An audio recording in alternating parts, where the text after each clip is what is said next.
Hello students, I am Dr. Irana. Today let us learn about the pluralistic democratic theory. This is the second sem political science paper, Understanding Political Theory, second chapter. The topic is pluralistic democratic theory. ವಿದ್ಯಾರ್ಥಿಗಳೇ ಈ ದಿನ ನಾವು ಪ್ರಜಾಪ್ರಭುತ್ವದ ಬಹುತ್ವವಾದಿ ಸಿದ್ಧಾಂತದ ಬಗ್ಗೆ ನಾವು ಅಧ್ಯಯನವನ್ನು ಮಾಡೋಣ. ಇದು ಎರಡನೇ ಸೆಮಿಸ್ಟರ್ ರಾಜ್ಯಶಾಸ್ತ್ರದ ವಿಷಯವಾದಂಥ ರಾಜಕೀಯ ಸಿದ್ಧಾಂತದ ಅರ್ಥೈಸುವಿಕೆ ಇದರ ಒಂದು ವಿಚಾರ ಆಗಿದೆ. ಈ ಹಿಂದಿನ ಪರೀಕ್ಷೆಗಳನ್ನು ನಾವು ನೋಡಿದಾಗ ಈ ಪೇಪರನ್ನು ಸುಮಾರು ಬಾರಿ 10 ಅಥವಾ 15 ಮಾರ್ಕ್ಸ್ಗೆ ಕೇಳಿರೋಂಥ ಸಾಧ್ಯತೆ ಇದೆ. ಹಾಗಾಗಿ ಇದ್ರ ಬಗ್ಗೆ ನಾವು ಅಧ್ಯಯನವನ್ನು ಮಾಡೋಣ. ಮೊದಲಿಗೆ ಪ್ರಸ್ತಾವನೆ, introduction. The pluralistic theory of democracy has been expanded during the present century by American political scientists mainly to support the contention that the socialist political system, which have no political party and the centralization of all political power, are undemocratic.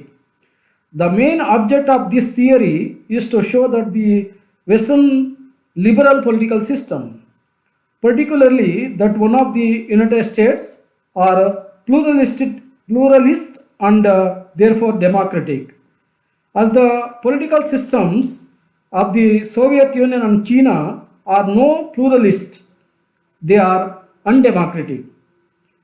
The pluralist theory of democracy emphasizes the role of multi-party system and pressure groups in a political system. The pluralists maintain that power in society is shared by many groups and it is not enjoyed by any elite. They stand for the decentralization of political power. Political power should be shared between the government and different interest groups which operate in a society. Democracy means the decentralization of power or the plurality of the centers of decision. Centralized power is always unlimited. It is against the principle of democracy. ಪ್ರಜಾಪ್ರಭುತ್ವವು ಪ್ರಜೆಗಳಲ್ಲಿಲ್ಲ, ಪ್ರಜಾಪ್ರಭುತ್ವವು ಸಂಘ ಸಂಸ್ಥೆಗಳಲ್ಲಿ ಸೇರ್ಪಡೆಯಾಗಿದೆ ಎನ್ನುವುದು ಈ ಸಿದ್ಧಾಂತಕಾರರ ಅಭಿಪ್ರಾಯ. ನಾವು ಪ್ರಜಾಪ್ರಭುತ್ವದ ಒಂದು ಸಾಂಪ್ರದಾಯಿಕ ಉದಾರವಾದಿ ಸಿದ್ಧಾಂತವನ್ನು ಅಧ್ಯಯನ ಮಾಡಿದಾಗ ಅಲ್ಲಿ ಪ್ರಜಾಪ್ರಭುತ್ವ ಪ್ರಜೆಗಳಲ್ಲಿದೆ, ಪ್ರಜೆಗಳೇ ಪ್ರಭುಗಳು ಎನ್ನುವ ಅಭಿಪ್ರಾಯವನ್ನು ವ್ಯಕ್ತಪಡಿಸಲಾಗಿತ್ತು. ಆದರೆ ಇಲ್ಲಿ ಪ್ರಜಾಪ್ರಭುತ್ವ ಅಂದರೆ ಏನಂತಂದರೆ, ಈ ಒಂದು ಸಿದ್ಧಾಂತದ ಪ್ರಕಾರ ಪ್ರಜಾಪ್ರಭುತ್ವವು ಸಂಘ ಸಂಸ್ಥೆಗಳಲ್ಲಿ ಸೇರ್ಪಡೆಯಾಗಿದೆ ಎನ್ನುವ ಅಭಿಪ್ರಾಯವನ್ನು ವ್ಯಕ್ತಪಡಿಸ್ತಾರೆ. The democratic theory of the elite belongs to democratic societies. Many private groups in society, pressure groups, interest groups and individuals are partners in state power. The pluralist ideology of democracy is a continuation of pluralism. So ಸಮಾಜದ ಸಾಂಸ್ಥಿಕ ಸ್ವರೂಪ ಹಾಗೂ ಅಧಿಕಾರ ವ್ಯವಸ್ಥೆ ಬಹುತ್ವವಾದಿಯಾಗಿದೆ. ಅಂದರೆ ಕೇವಲ ಅಧಿಕಾರ ಅನ್ನೋದು ರಾಜ್ಯದಲ್ಲಿ ಮಾತ್ರ ಇರೋದಿಲ್ಲ, ಪರಮಾಧಿಕಾರ ಅನ್ನೋದು ರಾಜ್ಯದಲ್ಲಿ ಮಾತ್ರ ಇಲ್ಲ, ಪರಮಾಧಿಕಾರ ಸಂಘ ಸಂಸ್ಥೆಗಳಲ್ಲೂ ಕೂಡ ಇದೆ ಅನ್ನುವುದನ್ನು ಈ ಸಿದ್ಧಾಂತಕಾರರು ವ್ಯಕ್ತಪಡಿಸ್ತಾರೆ. ಜೊತೆಗೆ ಖಾಸಗಿ ಗುಂಪುಗಳು, ಒತ್ತಡ ಗುಂಪುಗಳು, ಹಿತಾಸಕ್ತಿ ಗುಂಪುಗಳು, ಜೊತೆಗೆ ವ್ಯಕ್ತಿಗಳಲ್ಲಿ ವ್ಯಕ್ತಿಗಳು ಅಧಿಕಾರದಲ್ಲಿ ಪಾಲುದಾರರಾಗಿರ್ತಾರೆ ಅನ್ನೋದನ್ನು ಈ ಸಿದ್ಧಾಂತ ಹೇಳುತ್ತೆ. ವಿಕೇಂದ್ರೀಕರಣ ತತ್ವವನ್ನು ಬಹುತ್ವವಾದಿ ಪ್ರಜಾಪ್ರಭುತ್ವ ಸಿದ್ಧಾಂತ ತಿಳಿಸುತ್ತದೆ. ಸೊ ಅಧಿಕಾರ ಕೇಂದ್ರೀಕರಣಕ್ಕೆ ಬದಲಾಗಿ ಅಧಿಕಾರ ವಿಕೇಂದ್ರೀಕರಣ ವ್ಯವಸ್ಥೆಯನ್ನು ಇದು ತಿಳಿಸುತ್ತದೆ. ಸೊ ಸಂಘ ಸಂಸ್ಥೆಗಳಿಂದ ಪ್ರಜಾಪ್ರಭುತ್ವವು ನಡೆಯುತ್ತದೆ ಎನ್ನುವುದನ್ನು ಈ ಸಿದ್ಧಾಂತಕಾರರು ಒಪ್ಕೊಳ್ತಾರೆ. ಅಂದರೆ ಬಹುತ್ವವಾದಿ ಪ್ರಜಾಪ್ರಭುತ್ವ ಸಿದ್ಧಾಂತಕಾರರು ಒಪ್ಕೊಳ್ತಾರೆ. ಸೊ ಪ್ರಜೆಗಳಲ್ಲಿ ಅಧಿಕಾರ ಅನ್ನೋದಕ್ಕೆ ಬದಲಾಗಿ ಸಂಘ ಸಂಸ್ಥೆಗಳಲ್ಲಿ ಅಧಿಕಾರ ಇರುವುದೇ ನಿಜವಾದ ಪ್ರಜಾಪ್ರಭುತ್ವ ಎನ್ನುವುದು ಈ ಸಿದ್ಧಾಂತಕಾರರ ಅಭಿಪ್ರಾಯ. ಹಾಗಾಗಿ ಪ್ರಜೆಗಳಿಂದ ಪ್ರಜೆಗಳಿಗಾಗಿ ಪ್ರಜೆಗಳಿಗೋಸ್ಕರ ಇರುವಂಥ ಒಂದು ಸರ್ಕಾರ ಪದ್ಧತಿಯನ್ನು ನಾವು ಪ್ರಜಾಪ್ರಭುತ್ವ ಅಂತ ಏನು ಹೇಳ್ತೀವಿ, ಅದಕ್ಕೆ ಬದಲಾಗಿ ಸಂಘ ಸಂಸ್ಥೆಗಳಿಂದ ಸಂಘ ಸಂಸ್ಥೆಗಳಿಗಾಗಿ ಸಂಘ ಸಂಸ್ಥೆಗಳಿಗೋಸ್ಕರ ನಡೆಯಲ್ಪಡುವ ಸರ್ಕಾರವೇ ಪ್ರಜಾಪ್ರಭುತ್ವ ಎನ್ನುವುದು ಬಹುತ್ವವಾದಿ ಪ್ರಜಾಪ್ರಭುತ್ವ ಸಿದ್ಧಾಂತದ ಅಭಿಪ್ರಾಯ. ಸರ್ಕಾರದ ವಿವಿಧ ಸಂಘ ಸಂಸ್ಥೆಗಳಲ್ಲಿ ಅಧಿಕಾರ ಸೇರ್ಪಡೆಯಾಗಿದೆ ಎಂದು ತಿಳಿಸ್ತಾರೆ. ಅದರಲ್ಲೂ ಕೂಡ ಬಹಳ ಮುಖ್ಯವಾಗಿ ಪ್ರೆಸ್ತೂಸ್ ಎನ್ನುವ ಚಿಂತಕರ ಅಭಿಪ್ರಾಯದಲ್ಲಿ ರಾಜ್ಯಾಧಿಕಾರವು ರಾಜ್ಯ ಮತ್ತು ಅನೇಕ ಖಾಸಗಿ ಗುಂಪುಗಳಲ್ಲಿ ವ್ಯಕ್ತಿಗಳಲ್ಲಿ ಹಂಚಿಕೆಯಾಗಿದೆ ಎನ್ನುವ ಅಭಿಪ್ರಾಯವನ್ನು ವ್ಯಕ್ತಪಡಿಸ್ತಾರೆ. ಸೊ ಅಧಿಕಾರಕ್ಕೆ ವಿರುದ್ಧವಾಗಿರುವುದೇ ಅಧಿಕಾರ ವಿಕೇಂದ್ರೀಕರಣ. ಹಾಗಾಗಿ ಅಧಿಕಾರ ವಿಕೇಂದ್ರೀಕರಣವನ್ನು ಇವರು ಒಪ್ಕೊಳ್ತಾರೆ. ಸೊ ಬಹುತ್ವವಾದಿ ಪ್ರಜಾಪ್ರಭುತ್ವ ಸಿದ್ಧಾಂತಕಾರರು ಉದಾರವಾದದ ಒಂದು ಚಿಂತನೆಯನ್ನು ಒಪ್ಕೊಳ್ಳೋದಿಲ್ಲ, ಆಮೇಲೆ ಗಣ್ಯರ ಪ್ರಜಾಪ್ರಭುತ್ವ ಸಿದ್ಧಾಂತವನ್ನು ಒಪ್ಕೊಳ್ಳೋದಿಲ್ಲ. ಬದಲಾಗಿ ಪ್ರಜಾಪ್ರಭುತ್ವವು ಸಂಘ ಸಂಸ್ಥೆಗಳಲ್ಲಿದೆ ಎನ್ನುವುದನ್ನು ತಿಳಿಸ್ತಾರೆ.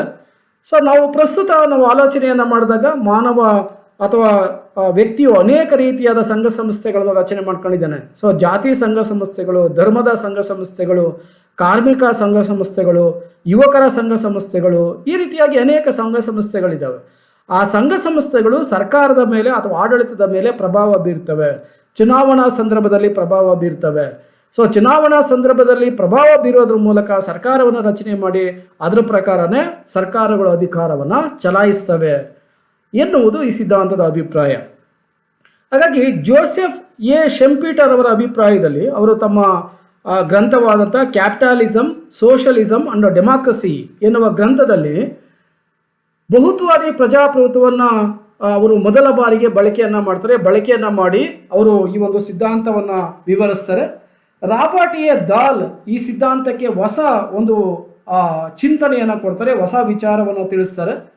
ಪ್ರೊಫೆಸರ್ ಆಶೀರ್ವಾದಮ್ರವರು ಬಹುತ್ವವಾದಿ ಪ್ರಜಾಪ್ರಭುತ್ವ ಸಿದ್ಧಾಂತವನ್ನು ವಿವರಿಸ್ತಾ ಉದಾರವಾದಿ ಸಿದ್ಧಾಂತದ ವಾಸ್ತವಿಕ ರೂಪವೇ ಬಹುತ್ವವಾದಿ ಪ್ರಜಾಪ್ರಭುತ್ವ ಸಿದ್ಧಾಂತ ಎನ್ನುವ ಅಭಿಪ್ರಾಯವನ್ನು ಇವರು ವ್ಯಕ್ತಪಡಿಸ್ತಾರೆ. ಈ ಸಿದ್ಧಾಂತದ ಪ್ರಮುಖ ಚಿಂತನಕಾರರೆಂದರೆ Robert A Dahl, Berelson, H Eckstein, ಪೆಸ್ತೂಸ್, ಎಫ್ ಅಂಟರ್ ಮುಂತಾದ ಚಿಂತಕರನ್ನು ನಾವು ಕಾಣಬಹುದು. ಅದರ ಜೊತೆಗೆ ಮೈಟ್ಲ್ಯಾಂಡ್, ಎಮಿಲಿ ಡರ್ಕಿಮ್ ಮುಂತಾದವರ ಪ್ರಕಾರ ವಿವಿಧ ಗುಂಪುಗಳು ಸಂಘ ಸಂಸ್ಥೆಗಳಲ್ಲಿ ಪ್ರಜಾಪ್ರಭುತ್ವ ಪ್ರಾಮುಖ್ಯತೆಯನ್ನು ಹೊಂದಿದೆ ಅಂತ ಹೇಳ್ತಾರೆ. JDH ಕೋಲ್, ಮೇರಿ ಎಂ ಪಾಲೆಟ್, ದುಗ್ವಿ ಮುಂತಾದವರು ಕೂಡ ಬಹುತ್ವವಾದಿ ಸಿದ್ಧಾಂತದ ಪ್ರಮುಖ ಪ್ರತಿಪಾದಕರು ಅಥವಾ ಚಿಂತಕರು ಅಂತ ಕೂಡ ಕರೀಬಹುದು. The main features of pluralism or ಬಹುತ್ವವಾದಿ ಪ್ರಜಾಪ್ರಭುತ್ವ ಸಿದ್ಧಾಂತದ ಪ್ರಮುಖ ಲಕ್ಷಣಗಳೇನಿದ್ದಾವೆ ಅನ್ನೋದರ ಕಡೆ ನಾವು ಗಮನವನ್ನು ಹರಿಸೋಣ. ಸೊ ಪರಮಾಧಿಕಾರ ಕೇವಲ ರಾಜ್ಯಕ್ಕೆ ಮಾತ್ರ ಸೀಮಿತವಾಗಿರದೆ ಸಂಘ ಸಂಸ್ಥೆಗಳಲ್ಲೂ ಕೂಡ ಸೇರಿದೆ ಅನ್ನೋದನ್ನು ಈ ಹಿಂದೆ ನಾವು ಅಧ್ಯಯನವನ್ನು ಮಾಡಿದ್ದೀವಿ. It is not confined to the sovereign state but belongs to the organisations. So ಸಂಘ ಸಂಸ್ಥೆಗಳಲ್ಲಿ ಈ ಒಂದು ಪ್ರಜಾಪ್ರಭುತ್ವ ಸೇರ್ಪಡೆ ಆಗಿದೆ ಅನ್ನೋದನ್ನು ಅವರು ಹೇಳ್ತಾರೆ. ಸೊ ಸಮಾಜದಲ್ಲಿರುವ ಸಂಘ ಸಂಸ್ಥೆಗಳು ತಮ್ಮದೇ ಆದ ವ್ಯಕ್ತಿತ್ವ, ಅಧಿಕಾರ ಮತ್ತು ಅಧಿಕಾರವನ್ನು ಹೊಂದಿವೆ. The organisations in society have their own personality and authority. So ಜಾತಿ ಸಂಘ ಸಂಸ್ಥೆಗಳು, ವರ್ಗದ ಸಂಘ ಸಂಸ್ಥೆಗಳು, ಧರ್ಮದ ಸಂಘ ಸಂಸ್ಥೆಗಳು, ಕಾರ್ಮಿಕ ಸಂಘ ಸಂಸ್ಥೆಗಳು, ಸೊ ಜೊತೆಗೆ ವ್ಯಾಪಾರಸ್ಥರ ಸಂಘ ಸಂಸ್ಥೆಗಳು, ಇವೆಲ್ಲವೂ ಕೂಡ ರಾಜ್ಯದ ಮೇಲೆ ಅಥವಾ ಸರ್ಕಾರದ ಮೇಲೆ ಪ್ರಭಾವವನ್ನು ಬೀರ್ತವೆ. ಸೊ ಸರ್ಕಾರಗಳು ಅಧಿಕಾರಕ್ಕೆ ಬರೋದು, ಸರ್ಕಾರಗಳು ರಚನೆ ಆಗೋದು ಯಾವುದರ ಆಧಾರದ ಮೇಲೆ? ಸಂಘ ಸಂಸ್ಥೆಗಳ ಆಧಾರದ ಮೇಲೆ. ಸಂಘ ಸಂಸ್ಥೆಗಳ ನೆರವಿಲ್ಲದೆ ಯಾವುದೇ ಸರ್ಕಾರ ರಚನೆಯಾಗಲು ಸಾಧ್ಯವಿಲ್ಲ. ಸೊ ಚುನಾವಣಾ ಸಂದರ್ಭದಲ್ಲಿ, ಸರ್ಕಾರದ ರಚನೆಯ ಸಂದರ್ಭದಲ್ಲಿ ಸಂಘ ಸಂಸ್ಥೆಗಳು ಪ್ರಭಾವವನ್ನು ಮತದಾರರ ಮೇಲೆ ಬೀರ್ತವೆ. ಮತದಾರರ ಮೇಲೆ ಬೀರೋದ್ರ ಮೂಲಕ ಯಾವ ಪಕ್ಷ ಅಧಿಕಾರಕ್ಕೆ ಬರ್ತದೆ ಅನ್ನೋದನ್ನು ಸಂಘ ಸಂಸ್ಥೆಗಳು ನಿರ್ಧಾರ ಮಾಡ್ತಾರೆ ಅನ್ನೋದನ್ನು ಈ ಸಿದ್ಧಾಂತ ಹೇಳುತ್ತೆ. The main principles or features of this theory can be understood as follows. ಈ ಸಿದ್ಧಾಂತದ ಪ್ರಮುಖ ತತ್ವಗಳು ಅಥವಾ ಲಕ್ಷಣಗಳನ್ನು ಈ ಮುಂದಿನಂತೆ ನಾವು ಅಧ್ಯಯನವನ್ನು ಮಾಡ್ಬೋದು. So first one, free political system, ಮುಕ್ತ ರಾಜಕೀಯ ವ್ಯವಸ್ಥೆ ಈ ಬಹುತ್ವವಾದಿ ಪ್ರಜಾಪ್ರಭುತ್ವ ಸಿದ್ಧಾಂತದ ಪ್ರಮುಖ ಲಕ್ಷಣವಾಗಿದೆ. ಸೊ ರಾಜ್ಯದಲ್ಲಿ ವಾಸಿಸುವ ಪ್ರತಿ ವ್ಯಕ್ತಿಗೂ ಸಂಘ ಸಂಸ್ಥೆಯನ್ನು ಸ್ಥಾಪನೆ ಮಾಡಿಕೊಳ್ಳುವಂಥ ಸ್ವಾತಂತ್ರ್ಯವಿದೆ. ಅದನ್ನು ನಾವು ಸಹಜವಾಗಿ ಗಮನಿಸ್ಬೋದು. ಪ್ರತಿಯೊಬ್ಬರು ಕೂಡ ಸಂವಿಧಾನಾತ್ಮಕವಾಗಿ ಸಂಘ ಸಂಸ್ಥೆಗಳನ್ನ ಸ್ಥಾಪನೆ ಮಾಡಲಿಕ್ಕೆ ಅವಕಾಶ ಇದೆ. ಭಾರತದಲ್ಲಿ ಮಾತ್ರವಲ್ಲದೆ ವಿಶ್ವದ ಬಹುತೇಕ ದೇಶಗಳಲ್ಲಿ ಸಂಘ ಸಂಸ್ಥೆಗಳು ಆ ಕಾರ್ಯವನ್ನು ನಿರ್ವಹಿಸ್ತಾ ಇದ್ದಾವೆ. ಅಮೆರಿಕ ಸಂಯುಕ್ತ ಸಂಸ್ಥಾನದಲ್ಲಿ ಒತ್ತಡ ಗುಂಪುಗಳು ಮತ್ತು ಹಿತಾಸಕ್ತಿ ಗುಂಪುಗಳು ಸರ್ಕಾರದ ಮೇಲೆ ನಿರಂತರವಾದ ಒತ್ತಡವನ್ನು ತರ್ತವೆ. ಸರ್ಕಾರವನ್ನು ನಡೆಸ್ತಾ ಇರೋದು ಅಲ್ಲಿನ ಸಂಘ ಸಂಸ್ಥೆಗಳೇ ಹೊರತು ಸರ್ಕಾರ ಅಲ್ಲ ಅನ್ನೋ ಒಂದು ಅಭಿಪ್ರಾಯಗಳು ಇದ್ದಾವೆ. A person has the right to express his or opinion through the organisations, institutions and is effective.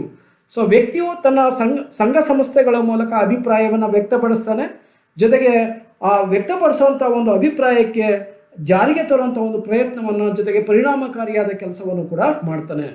ಹಾಗಾಗಿ ಇದನ್ನು ನಾವು ಒಂದು ಮುಕ್ತ ರಾಜಕೀಯ ವ್ಯವಸ್ಥೆ ಅಂತೇಳಿ, ಬಹುತ್ವಾದಿ ಪ್ರಜಾಪ್ರಭುತ್ವ ಸಿದ್ಧಾಂತದ ಲಕ್ಷಣ ಅಂತೇಳಿ ಕರೀಬೋದು. Second one, multiple centres of power and influence. So ಅಧಿಕಾರ ಮತ್ತು ಪ್ರಭಾವದ ಬಹು ಕೇಂದ್ರಗಳಿದ್ದಾವೆ, ಅದನ್ನು ನಾವು ಬಹುತ್ವಾದಿ ಪ್ರಜಾಪ್ರಭುತ್ವ ಸಿದ್ಧಾಂತ ಅಂತೇಳಿ ಕರೀಬೋದು. ಸೊ ರಾಜಕೀಯ ವ್ಯವಸ್ಥೆಯು ಮುಕ್ತವಾಗಿರುವುದರಿಂದ ರಾಜಕೀಯ ಸಮುದಾಯದಲ್ಲಿ ಅನೇಕ ಬಹುವಿಧದ ಅಧಿಕಾರ ಕೇಂದ್ರೀಕೃತವಾಗಿವೆ. ಸೊ ಪ್ರತಿಯೊಂದು ಸರ್ಕಾರದಲ್ಲೂ ಕೂಡ ಬಹುವಿಧದ ಸಂಘ ಸಂಸ್ಥೆಗಳು ಕಾರ್ಯ ಚಟುವಟಿಕೆಯಲ್ಲಿ ತೊಡಗಿರ್ತವೆ. Since the political system is free, many multilateral powers are concentrated in the political community. So ರಾಜಕೀಯ ಸಮುದಾಯದಲ್ಲಿ ವಿವಿಧ ಅಧಿಕಾರಗಳು ಕೇಂದ್ರೀಕೃತವಾಗಿರುವುದನ್ನು ನಾವು ಸಹಜವಾಗಿ ಗಮನಿಸಬಹುದು. ಈ ಶಕ್ತಿಗಳ ಮಧ್ಯೆ ಯಾವಾಗಲೂ ಪೈಪೋಟಿ ನಡೆಯುತ್ತಲೇ ಇರುತ್ತದೆ. ಏನೋ ಒಂದು ಸಂಘ ಸಂಸ್ಥೆಗಳಿದ್ದಾವೆ, ಸಂಘ ಸಂಸ್ಥೆಗಳ ಮಧ್ಯೆ ಅನೇಕ ರೀತಿಯಾದ ಪೈಪೋಟಿಗಳು ನಡೀತವೆ. ಸೊ ರಾಜಕೀಯ ಸಂಸ್ಥೆಗಳಂತಂದಾಗ ರಾಜಕೀಯ ಸಂಘ ಸಂಸ್ಥೆಗಳು, ಒಂದು ರಾಜಕೀಯ ಸಂಘ ಸಂಸ್ಥೆ ಅಂದಾಗ, ರಾಜಕೀಯ ಪಕ್ಷ ಅಂದಾಗ ಅವುಗಳು ತಮ್ಮದೇ ಆದ ಸಿದ್ಧಾಂತವನ್ನು ಇಟ್ಟುಕೊಂಡು ಆ ಸಿದ್ಧಾಂತದ ಆಧಾರದ ಮೇಲೆ ಸಂಘ ಸಂಸ್ಥೆಗಳನ್ನು ಸ್ಥಾಪನೆ ಮಾಡ್ಕೊಳ್ತವೆ. ಆದ್ದರಿಂದ ರಾಜಕೀಯ ಪಕ್ಷಗಳು ಪ್ರಮುಖವಾದ ಪಾತ್ರವನ್ನು ನಿರ್ವಹಿಸ್ತವೆ. Political parties play an important role in this theory. Third one, decentralisation of authority, ಅಧಿಕಾರ ವಿಕೇಂದ್ರೀಕರಣ. ನಾವು ಈಗ ಆಲ್ರೆಡಿ ನಾವು ಗಮನಿಸಿರೋ ಹಾಗೆ ಅಧಿಕಾರ ಕೇಂದ್ರೀಕರಣ ಭ್ರಷ್ಟಾಚಾರಕ್ಕೆ ಕಾರಣ ಆಗುತ್ತೆ, ಅಧಿಕಾರ ವಿಕೇಂದ್ರೀಕರಣ ಭ್ರಷ್ಟಾಚಾರ ರಹಿತ ವ್ಯವಸ್ಥೆಗೆ ಕಾರಣ ಆಗುತ್ತೆ. ಹಾಗಾಗಿ ವಿಶ್ವದಲ್ಲಿ ಕೇವಲ ಅಧಿಕಾರ ಕೇಂದ್ರೀಕರಣವನ್ನು ಬಯಸೋದಿಲ್ಲ, ಅಧಿಕಾರ ವಿಕೇಂದ್ರೀಕರಣವನ್ನು ಪ್ರಜಾಪ್ರಭುತ್ವ ರಾಷ್ಟ್ರಗಳು ಬಯಸ್ತವೆ. Because of the plurality there are different powers centres. So ಬಹುತ್ವತೆ ಇರುವುದರಿಂದ ವಿವಿಧ ಶಕ್ತಿ ಕೇಂದ್ರಗಳಿವೆ, ವಿವಿಧ ಶಕ್ತಿ ಕೇಂದ್ರಗಳು ಕಾರ್ಯವನ್ನು ನಿರ್ವಹಿಸುತ್ತಿವೆ. ಅದು ಏನು ಭಾಷಾ ಸಂಘಟನೆಗಳಾಗಿರ್ಬೋದು, ಪ್ರಾದೇಶಿಕ ಸಂಘಟನೆಗಳಾಗಿರ್ಬೋದು, ಅಥವಾ ಜನರು ಒಂದು ವಯಸ್ಸಿನ ಆಧಾರದ ಮೇಲೆ ರಚನೆ ಮಾಡ್ಕೊಂಡಂಥ ಸಂಘ ಸಂಸ್ಥೆಗಳಾಗಿರ್ಬೋದು, ಪರಿಸರ ರಕ್ಷಣೆಯ ಸಂಘ ಸಂಸ್ಥೆಗಳಾಗಿರ್ಬೋದು, ಇವೆಲ್ಲವೂ ಕೂಡ ಸರ್ಕಾರದ ಮೇಲೆ ಪ್ರಭಾವವನ್ನು ಬೀರ್ತವೆ. ಹಾಗಾಗಿ ಅವುಗಳನ್ನು ನಾವು ಶಕ್ತಿ ಕೇಂದ್ರಗಳಂತೇಳಿ ಕರೀಬೋದು. The pluralist wants of the centralisation of power in any party organisation. So ಯಾವುದೇ ರಾಜಕೀಯ ಪಕ್ಷ ಅಥವಾ ಪಕ್ಷ ವ್ಯಕ್ತಿ ಸಂಘ ಸಂಸ್ಥೆಯಲ್ಲಿ ಅಧಿಕಾರ ಕೇಂದ್ರೀಕರಣವನ್ನು ಇರುವುದನ್ನು ಬಹುತ್ವಾದಿ ಪ್ರಜಾಪ್ರಭುತ್ವ ಸಿದ್ಧಾಂತ ವಿರೋಧಿಸುತ್ತದೆ. ಸೊ ಅಧಿಕಾರ ಒಬ್ಬರಲ್ಲಿ ಕೇಂದ್ರೀಕರಣವಾಗುವುದನ್ನು ಇದು ಬಹುತೇಕ ವಿರೋಧಿಸುತ್ತದೆ. ಅಧಿಕಾರ ಕೇಂದ್ರೀಕರಣದ ಅಪಾಯಗಳನ್ನು ವಿವರಿಸಿ ಅಧಿಕಾರ ಕೇಂದ್ರೀಕರಣದ ನಿರಂಕುಶಾಧಿಕಾರಕ್ಕೆ ಇದು ಪ್ರೋತ್ಸಾಹಿಸುವುದನ್ನು ವಿರೋಧಿಸುತ್ತದೆ. ಸೊ ಏನು ಅಧಿಕಾರ ಕೇಂದ್ರೀಕರಣದ ಒಂದು ನಿರಂಕುಶಾಧಿಕಾರ ಏನಿದೆ ಅದನ್ನು ವಿರೋಧಿಸುವಂಥ ಕೆಲಸವನ್ನು ಈ ಒಂದು ಸಿದ್ಧಾಂತ ಮಾಡುತ್ತೆ. The pluralist wants of the centralisation of power in any party organisation, explain the risks of concentration of power authority, reveals that the concentration of support to the dictatorship. Dictatorship describes that constitutes political and non-political corporations. So ರಾಜ್ಯಾಧಿಕಾರವು ರಾಜಕೀಯ ಮತ್ತು ರಾಜಕೀಯವಲ್ಲದ ಸಂಘ ಸಂಸ್ಥೆಗಳಿದ್ದ ರಚನೆಯಾಗಿದೆ ಎನ್ನುವುದನ್ನು ತಿಳಿಸುತ್ತದೆ. So ಒಟ್ಟಾರೆಯಾಗಿ ಒಂದು ರಾಜ್ಯ ಕೆಲಸ ಕಾರ್ಯವನ್ನು ಮಾಡ್ತಾ ಇರೋದು ಸಂಘ ಸಂಸ್ಥೆಗಳ ಆಧಾರದ ಮೇಲೆ. Fourth one, different groups in decision making. ನಿರ್ಣಯ ತೆಗೆದುಕೊಳ್ಳುವಲ್ಲಿ ವಿವಿಧ ಗುಂಪುಗಳು ಪಾತ್ರವನ್ನು ನಿರ್ವಹಿಸುತ್ತವೆ. The government does not take decisions of the state alone, the organisation agencies take. ಸರ್ಕಾರ ಮಾತ್ರ ರಾಜ್ಯದ ನಿರ್ಣಯಗಳನ್ನು ತೆಗೆದುಕೊಳ್ಳೋದಿಲ್ಲ, ಅದರ ಜೊತೆಗೆ ಮುಖ್ಯವಾಗಿ ಯಾರು ನಿರ್ಣಯವನ್ನು ಕೈಗೊಳ್ತಾರೆ, ಸಂಘ ಸಂಸ್ಥೆಗಳು ನಿರ್ಣಯವನ್ನು ಕೈಗೊಳ್ತವೆ. ಸೊ ಅಂಥವರು ಯಾರ್ಯಾರು ಅಂತಂದರೆ business men, entrepreneurs, trade unions, political parties, politicians, farmers, various individual groups. So ಅಂಥವ್ರು ಯಾರ್ಯಾರು ಅಂದರೆ ವ್ಯಾಪಾರಸ್ಥರು, ಉದ್ಯಮಿಗಳು, ಕಾರ್ಮಿಕ ಸಂಘಟನೆಗಳು, ರಾಜಕೀಯ ಪಕ್ಷಗಳು, ರಾಜಕಾರಣಿಗಳು, ರೈತರು, ವಿವಿಧ ವ್ಯಕ್ತಿಗಳು ಇದರಲ್ಲಿ ಪ್ರಮುಖವಾದ ಪಾತ್ರವನ್ನು ನಿರ್ವಹಿಸ್ತಾರೆ. ಇವರೆಲ್ಲ ಕೂಡ ಏನು ತಮ್ಮ ಅಭಿಪ್ರಾಯವನ್ನು ವ್ಯಕ್ತಪಡಿಸ್ತಾರೋ ಅದರ ಆಧಾರದ ಮೇಲೆ ಸರ್ಕಾರಗಳ ಕಾರ್ಯವನ್ನು ನಿರ್ವಹಿಸ್ತವೆ. Groups the same interest will soon unite. So ಒಂದೇ ಹಿತಾಸಕ್ತಿ ಹೊಂದಿರುವಂಥ ಗುಂಪುಗಳು ಬಹುಬೇಗ ಒಂದಾಗ್ತವೆ. ಉದಾಹರಣೆಗೆ ಭಾಷೆಗೆ ಸಂಬಂಧಿಸಿದಂತೆ ಏನಾದ್ರು ಸಮಸ್ಯೆ ಆದಾಗ ಭಾಷಾ ಸಂಘ ಸಂಸ್ಥೆಗಳು ಒಟ್ಟುಗೂಡ್ತವೆ. ಧರ್ಮಕ್ಕೆ ಸಂಬಂಧಿಸಿದಂತೆ ಏನಾದ್ರು ಅನ್ಯಾಯ ಆದಾಗ ಧಾರ್ಮಿಕ ಸಂಘ ಸಂಸ್ಥೆಗಳು ಒಟ್ಟಾಗ್ತವೆ.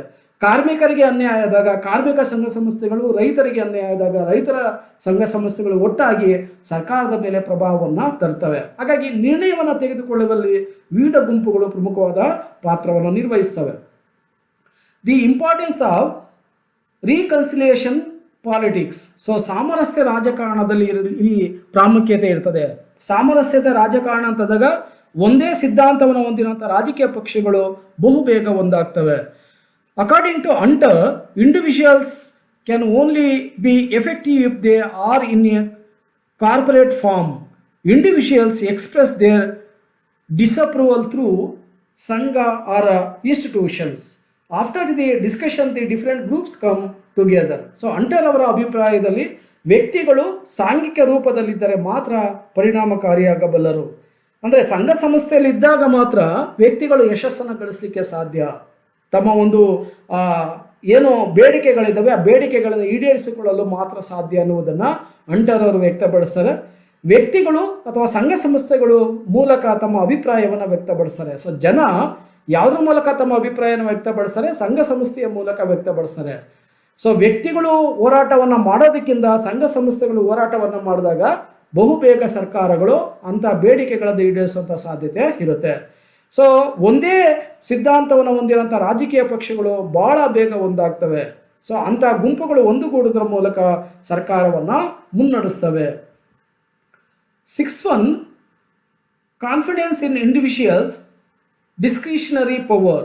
ಸೊ ವ್ಯಕ್ತಿಗಳ ವಿವೇಚನಾ ಶಕ್ತಿಯಲ್ಲಿ ಇದು ವಿಶ್ವಾಸವನ್ನು ಹೊಂದಿದೆ. ಈ ಸಿದ್ಧಾಂತ ವ್ಯಕ್ತಿಗಳ ವಿವೇಚನಾ ಶಕ್ತಿ ಏನಿದೆ ಅದರಲ್ಲಿ ವಿಶ್ವಾಸವನ್ನು ಹೊಂದಿದೆ. ಬಹುತ್ವವಾದಿ ಪ್ರಜಾಪ್ರಭುತ್ವವು ವ್ಯಕ್ತಿಯ ವಿವೇಚನೆಯಲ್ಲಿ ನಂಬಿಕೆಯನ್ನು ಇಟ್ಕೊಂಡಿದೆ. ವ್ಯಕ್ತಿ ಯಾವ ರೀತಿಯಾಗಿ ಆಲೋಚನೆಯನ್ನು ಮಾಡ್ತಾನೆ ಅದರ ಆಧಾರದ ಮೇಲೆ ಸಂಘ ಸಂಸ್ಥೆಗಳನ್ನು ಏನು ಸ್ಥಾಪನೆ ಮಾಡ್ಕೊಳ್ತಾನೆ, ಆ ಸಂಘ ಸಂಸ್ಥೆಗಳ ಮೂಲಕ ತಮ್ಮ ಇಚ್ಛಾಶಕ್ತಿಯನ್ನು ರಚನೆ ಮಾಡುವಂಥ ಕೆಲಸವನ್ನು ಮಾಡ್ತಾರೆ. ಸೊ ವ್ಯಕ್ತಿ ಸಂಘಟಿತ ರೂಪದಲ್ಲಿರ್ತಾನೆ. ರಾಜ್ಯವೆಂಬ ಸಾಧನವಾಗಿ ವಿವಿಧ ಬಗೆಯ ಸಂಘ ಸಂಸ್ಥೆಗಳನ್ನು ಕಟ್ಕೊಳ್ತಾನೆ. ಸೊ ಸದಾಕಾಲ ಕೂಡ ವ್ಯಕ್ತಿಯು ತನ್ನ ಬೇಡಿಕೆಗಳನ್ನು ಈಡೇರಿಸ್ಕೊಳ್ಬೇಕಾದ್ರೆ ಇತರರೊಂದಿಗೆ ಬೆರೀಬೇಕು. ಸೊ ಒಂದು ನಿರ್ದಿಷ್ಟ ಗುರಿ ಮತ್ತು ಉದ್ದೇಶ ಸಾಧನೆಗಾಗಿ ಸಂಘ ಸಂಸ್ಥೆಗಳನ್ನ ಕಟ್ಕೊಳ್ತಾನೆ. ಆ ನಿರ್ದಿಷ್ಟ ಉದ್ದೇಶ ಸಾಧನೆಗಾಗಿ ಹಲವಾರು ಜನ ಏನು ಸಂಘ ಸಂಸ್ಥೆಗಳನ್ನ ಕಟ್ಕೊಳ್ತಾರಲ್ಲ ಅವುಗಳು ತಮ್ಮ ಬೇಡಿಕೆ ಈಡೇರಿಕೆಗಾಗಿನೇ ರಚನೆಯನ್ನು ಮಾಡಿಕೊಂಡಿರುತ್ತದೆ. The person is in an agitated form. Various organisations are established to achieve the state. So ಅನೇಕ ಸಂಘ ಸಂಸ್ಥೆಗಳ ಮೂಲಕ ತನ್ನ ಹಿತಾಸಕ್ತಿಯನ್ನು ಸಾಧಿಸುವ ಸಲುವಾಗಿ ಅಭಿವೃದ್ಧಿಯನ್ನು ಸಾಧಿಸ್ತಾನೆ. 7th confidence in the electoral system. ಚುನಾವಣಾ ವಿಧಾನದಲ್ಲಿ ಈ ಸಿದ್ಧಾಂತ ನಂಬಿಕೆಯನ್ನು ಇಟ್ಕೊಂಡಿದೆ. They use the election to get people's opinion on important issues. One of the main theorists of this theory, Prestus Schumpeter, used the method of election. So ಮುಖ್ಯ ವಿಷಯಗಳ ಕುರಿತಂತೆ ಜನತೆಯ ಅಭಿಪ್ರಾಯವನ್ನು ತಿಳಿದುಕೊಳ್ಳುವ ಸಲುವಾಗಿ ಚುನಾವಣೆಯನ್ನು ಬಳಸ್ಕೊಳ್ತಾರೆ. ಸೊ ಚುನಾವಣೆಯಲ್ಲಿ ಸಂಘ ಸಂಸ್ಥೆಗಳು ಪ್ರಮುಖವಾದ ಪಾತ್ರವನ್ನು ನಿರ್ವಹಿಸ್ತವೆ. ಈ ಸಿದ್ಧಾಂತದ ಪ್ರಮುಖ ಸಿದ್ಧಾಂತಕಾರರಾದ ಪ್ರೆಸ್ತೂಸ್ ಮತ್ತು ಶಂಪೀಟರ್ ಅವರು ಚುನಾವಣಾ ವಿಧಾನವನ್ನು ಬಳಸಿಕೊಟ್ಟಿದ್ದಾರೆ. ಅದರಲ್ಲೂ ಕೂಡ ಶಂಪೀಟರ್ ಅವರ ಅಭಿಪ್ರಾಯದಲ್ಲಿ ಪ್ರಜಾಪ್ರಭುತ್ವ ಎಂದರೆ ಮುಕ್ತ ಮತದಾನಕ್ಕಾಗಿ ನಡೆಯುವ ಮುಕ್ತ ಪೈಪೋಟಿ ಎಂದಿದ್ದಾರೆ. According to Schumpeter, democracy is an open competition for free voting. So ಚುನಾವಣಾ ಸಂದರ್ಭದಲ್ಲಿ ನಾವು ಸಾಮಾನ್ಯವಾಗಿ ಗಮನಿಸ್ತೀವಿ. ಸೊ ಯಾವ್ಯಾವ ರೀತಿಯಾದ ಸಂಘ ಸಂಸ್ಥೆಗಳು ಯಾವ ರಾಜಕೀಯ ಪಕ್ಷಗಳಿಗೆ ಸಪೋರ್ಟನ್ನು ಮಾಡ್ತವೆ ಅಥವಾ ತಮ್ಮ ಬೆಂಬಲವನ್ನು ವ್ಯಕ್ತಪಡಿಸ್ತವೆ ಅನ್ನೋದನ್ನು ನಾವು ಸುಲಭವಾಗಿ ನೋಡ್ಬೋದು. So 8th separation of power. The pluralistic theory accepts that power should be segregated between the organs of government. So ಅಧಿಕಾರ ಪ್ರತ್ಯೇಕತೆಯನ್ನು ಇದು ವಿವರಿಸ್ತದೆ. ಸೊ ಸರ್ಕಾರಗಳ ಅಂಗಗಳ ಮಧ್ಯೆ ಅಧಿಕಾರ ಪ್ರತ್ಯೇಕವಾಗಿರಬೇಕನ್ನೋದು ಬಹುತ್ವವಾದಿ ಸಿದ್ಧಾಂತಕಾರ ಅಭಿಪ್ರಾಯ. ಶಾಸಕಾಂಗ, ಕಾರ್ಯಾಂಗ, ನ್ಯಾಯಾಂಗಗಳು ಸ್ವತಂತ್ರವಾಗಿ ಕಾರ್ಯವನ್ನು ನಿರ್ವಹಿಸಬೇಕು. ಅಧಿಕಾರ ಪ್ರತ್ಯೇಕತೆ ಇರಬೇಕು. ಸೊ ಅಧಿಕಾರ ಪ್ರತ್ಯೇಕತೆ ಇದ್ದಾಗ ಮಾತ್ರ ಒಂದು ಅಧಿಕಾರ ವಿಕೇಂದ್ರೀಕರಣವನ್ನು ಹೊಂದಲಿಕ್ಕೆ ಸಾಧ್ಯ. ಸೊ ಶಾಸಕಾಂಗದಲ್ಲಿ ಒಂದರಲ್ಲಿ ಅಧಿಕಾರ ಇದ್ದರೆ ಅಥವಾ ಕಾರ್ಯಾಂಗದಲ್ಲಿ ಮಾತ್ರ ಅಧಿಕಾರ ಇದ್ದರೆ ಅಥವಾ ನ್ಯಾಯಾಂಗದಲ್ಲಿ ಮಾತ್ರ ಅಧಿಕಾರ ಇದ್ದರೆ ಅದು ನಿರಂಕುಶತೆಗೆ ಕಾರಣ ಆಗುತ್ತೆ. ನಿರಂಕುಶತೆ ಬರಬಾರ್ದಂದ್ರೆ, ಡಿಕ್ಟೇಟರ್ಶಿಪ್ ಬರಬಾರ್ದು ಅಂತಂದರೆ separation of powers it must. So ಯಾವುದೇ ಕಾರಣ ಕೂಡ ಅಧಿಕಾರ ಕೇಂದ್ರೀಕರಣ ಆಗಬಾರ್ದು. ಅಧಿಕಾರ ಕೇಂದ್ರೀಕರಣ ಆದರೆ ಅದು ಶೋಷಣೆಗೆ ಕಾರಣ ಆಗುತ್ತೆ. There should be separation of powers between the legislature, executive and judiciary. 9th one, importance to leaders. So ನಾಯಕರಿಗೆ ಪ್ರಾಮುಖ್ಯತೆಯನ್ನು ನೀಡ್ತದೆ. ಸೊ ಸಂಘ ಸಂಸ್ಥೆಗಳು ಅಂತಂದಾಗ ಅದಕ್ಕೆ ಒಬ್ಬ ನಾಯಕ ಅಂತ ಇರ್ತಾನೆ, ಒಬ್ಬ ಲೀಡರ್ ಅಂತ ಇರ್ತಾನೆ. ಸೊ ಸಂಘ ಸಂಸ್ಥೆಗಳನ್ನು ಮುನ್ನಡೆಸ್ಕೊಂಡು ಹೋಗ್ತಾನೆ. ಸೊ ಸಂಘ ಸಂಸ್ಥೆಗಳನ್ನ ಮುನ್ನಡೆಸ್ಕೊಂಡು ಹೋಗೋದ್ರ ಮೂಲಕ ಅವನು ಭವಿಷ್ಯತ್ತಿನಲ್ಲಿ ಸರ್ಕಾರವನ್ನು ರಚನೆ ಮಾಡಲಿಕ್ಕೆ ಪ್ರಯತ್ನವನ್ನು ಮಾಡ್ತಾನೆ. This theory gives a great deal to leaders in organisations. Democracy is the rule of the elect, said Robert Dahl. So Robert ದಾಲ್ರವರ ಅಭಿಪ್ರಾಯದಲ್ಲಿ ಪ್ರಜಾಪ್ರಭುತ್ವ ಎಂದರೆ ಚುನಾಯಿತರ ಅಧಿಪತ್ಯ. ಸೊ ಚುನಾಯಿತರು ಅಧಿಪತ್ಯ ಇರೋದನ್ನು ರಾಬರ್ಟ್ ದಾಲ್ರವರು ತಮ್ಮ ವಿಚಾರಗಳಲ್ಲಿ ವ್ಯಕ್ತಪಡಿಸ್ತಾರೆ. According to Presthus, individuals take advantage of organised power through leaders. So Presthus ರವರ ಅಭಿಪ್ರಾಯದಲ್ಲಿ ನಾಯಕರ ಮೂಲಕ ಸಂಘಟಿತ ಅಧಿಕಾರ ಪ್ರಯೋಜನವನ್ನು ವ್ಯಕ್ತಿಗಳು ಪಡೆದುಕೊಳ್ಳುತ್ತಾರೆ ಎಂದಿದ್ದಾರೆ. ಸೊ ನಾಯಕರು ಏನೋ ಒಂದು ಆ ಸಂಘ ಸಂಸ್ಥೆಗಳನ್ನ ಲೀಡ್ ಮಾಡ್ತಾರೆ ಅಥವಾ ಮುಂದುವರಿಸ್ಕೊಂಡು ಹೋಗ್ತಾರೆ, ಅದರ ಆಧಾರದ ಮೇಲೆ ಉಳಿದ ಸದಸ್ಯರು ಅದರ ಪ್ರಯೋಜನವನ್ನು ಪಡ್ಕೊಳ್ತಾರೆ ಅನ್ನೋ ಅಭಿಪ್ರಾಯವನ್ನು ವ್ಯಕ್ತಪಡಿಸ್ತಾರೆ. ಸೊ ಇದಿಷ್ಟು ಕೂಡ ಬಹುತ್ವವಾದಿ ಪ್ರಜಾಪ್ರಭುತ್ವ ಸಿದ್ಧಾಂತದ ಪ್ರಮುಖ ಲಕ್ಷಣಗಳಾಗಿವೆ. ಸೊ ಹಲವಾರು ಲಕ್ಷಣಗಳ ಬಗ್ಗೆ ಹಿಂದೆ ನಾವು ಅಧ್ಯಯನವನ್ನು ಮಾಡಿದ್ದೀವಿ. ಇದರೆಲ್ಲರ ಒಟ್ಟು ಅಭಿಪ್ರಾಯ ಸಂಘ ಸಂಸ್ಥೆಗಳಲ್ಲಿ ಅಧಿಕಾರ ಇದೆ ಹೊರತು ಪ್ರಜೆಗಳಲ್ಲಿ ಅಧಿಕಾರ ಇಲ್ಲ ಅನ್ನೋದನ್ನು ಅವರು ವ್ಯಕ್ತಪಡಿಸ್ತಾರೆ. ಸೊ ಇದರಲ್ಲಿ ಹಲವಾರು ದೋಷಗಳಿದ್ದಾವೆ. ಸೊ ಡಿಮೆರಿಟ್ಸ್, ಸೊ ಅನೇಕ ದೋಷಗಳನ್ನು ಇದರಲ್ಲಿ ಕಾಣಬಹುದು. The concepts of pluralist democratic theory has been criticised in many ways. ಹಲವಾರು ವಿಧಾನಗಳಿಂದ ಅಥವಾ ಹಲವಾರು ಚಿಂತಕರು ಈ ಸಿದ್ಧಾಂತವನ್ನು ವಿರೋಧಿಸಿದ್ದಾರೆ, ಅಂದರೆ ಟೀಕಿಸಿದ್ದಾರೆ. Max Person state the idea of pluralist democracy cannot be accepted as a universal theory. So ಇದನ್ನು ನಾವು ಒಂದು ಸಾರ್ವತ್ರಿಕ ಸಿದ್ಧಾಂತ ಅಂತೇಳಿ ಒಪ್ಕೊಳ್ಳಿಕ್ಕೆ ಸಾಧ್ಯ ಇಲ್ಲ ಅನ್ನೋ ಅಭಿಪ್ರಾಯವನ್ನು ಮ್ಯಾಕ್ಸ್ ಪರ್ಸನ್ ಅವರು ವ್ಯಕ್ತಪಡಿಸ್ತಾರೆ. ಅಂತ ಕೆಲವು ಟೀಕೆಗಳನ್ನು ನೋಡಿದರೆ ಈ ಸಿದ್ಧಾಂತವು ಸಂಘ ಸಂಸ್ಥೆಗಳಿಗೆ ಪ್ರಾಮುಖ್ಯತೆಯನ್ನು ನೀಡಿ ವ್ಯಕ್ತಿಯನ್ನು ಕಡೆಗಣಿಸಿದೆ. ಸೊ ವ್ಯಕ್ತಿ ಪ್ರಜಾಪ್ರಭುತ್ವದಲ್ಲಿ ಬಹಳ ಮುಖ್ಯವಾಗಿ ಬೇಕು, ಆದರೆ ಅಂಥ ವ್ಯಕ್ತಿಯನ್ನು ಇವರು ಕಡೆಗಣಿಸಿದ್ದಾರೆ, ಕೇವಲ ಸಂಘ ಸಂಸ್ಥೆಗಳನ್ನ ಕಡೆಗೆ ಮಾತ್ರ ಗಮನ ಹರಿಸ್ತಾರೆ. The doctrine emphasises associations and disregards the individuals. Second one, the individuals has a reputation in society. They are associations after the persons. ವ್ಯಕ್ತಿಗೆ ಸಮಾಜದಲ್ಲಿ ಮನ್ನಣೆ ಇದೆ, ಮೊದಲು ವ್ಯಕ್ತಿ, ಅದಾದ ನಂತರ ಸಂಘ ಸಂಸ್ಥೆಗಳು. ಆದರೆ ಈ ಸಿದ್ಧಾಂತ ಏನು ಮಾಡಿದೆ, ವ್ಯಕ್ತಿಗೆ ಪ್ರಾಮುಖ್ಯತೆಯನ್ನು ನೀಡೋದ್ರ ಮೂಲಕ ವ್ಯಕ್ತಿಯನ್ನು ಕಡೆಗಣಿಸೋದ್ರ ಮೂಲಕ ಸಂಘ ಸಂಸ್ಥೆಗಳಿಗೆ ಪ್ರಾಮುಖ್ಯತೆಯನ್ನು ನೀಡಿದೆ. ಹಾಗಾಗಿ ಇದನ್ನು ನಾವು ಎರಡನೇ ಪ್ರಮುಖ ದೋಷ ಅಂತೇಳಿ ಕರೀಬೋದು. So third one, emphasis on realism as a overlooked democratic values. So ವಾಸ್ತವಿಕವಾಗಿ ಪ್ರಾಮುಖ್ಯತೆಯನ್ನು ನೀಡದೆ ಪ್ರಜಾಪ್ರಭುತ್ವದ ಮೌಲ್ಯಗಳನ್ನು ಕಡೆಗಣಿಸಿದ್ದಾರೆ. ಸೊ ವ್ಯಕ್ತಿಯ ಸ್ವಾತಂತ್ರ್ಯ, ವ್ಯಕ್ತಿಯ ಸಮಾನತೆ, ವ್ಯಕ್ತಿಗಳ ಮಧ್ಯೆ ಇರುವಂಥ ಭ್ರಾತೃತ್ವ, ಈ ವಿಚಾರಗಳ ಕಡೆ ಗಮನವನ್ನು ಹರಿಸ್ತಾ ಅದನ್ನು ಕಡೆಗಣಿಸಿದ್ದಾರೆ. This doctrine ignores the noble philosophies of the individual.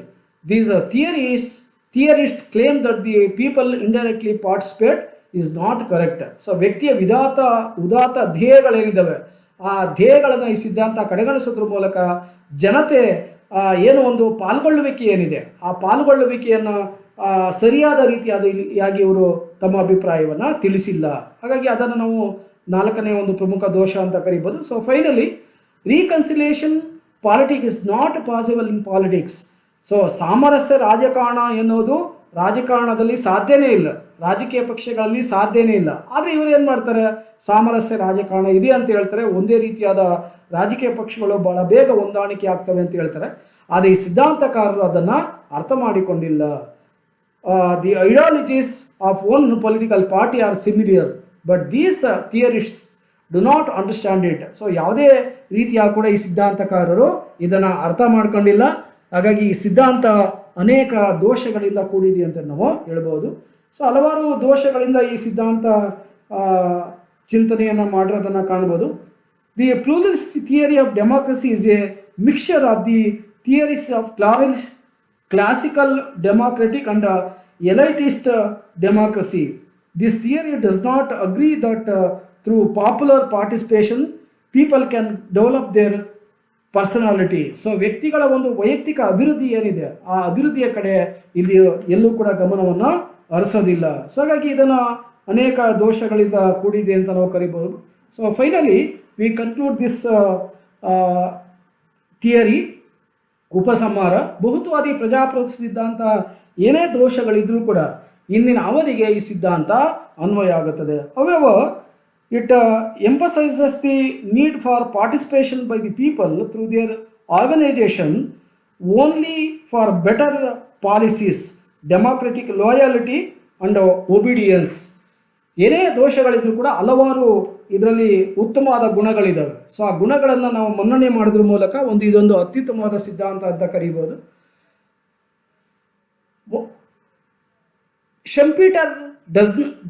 Schumpeter notes that other pluralist ideologies provide democratic government because this doctrine has given greater importance to the democratic process.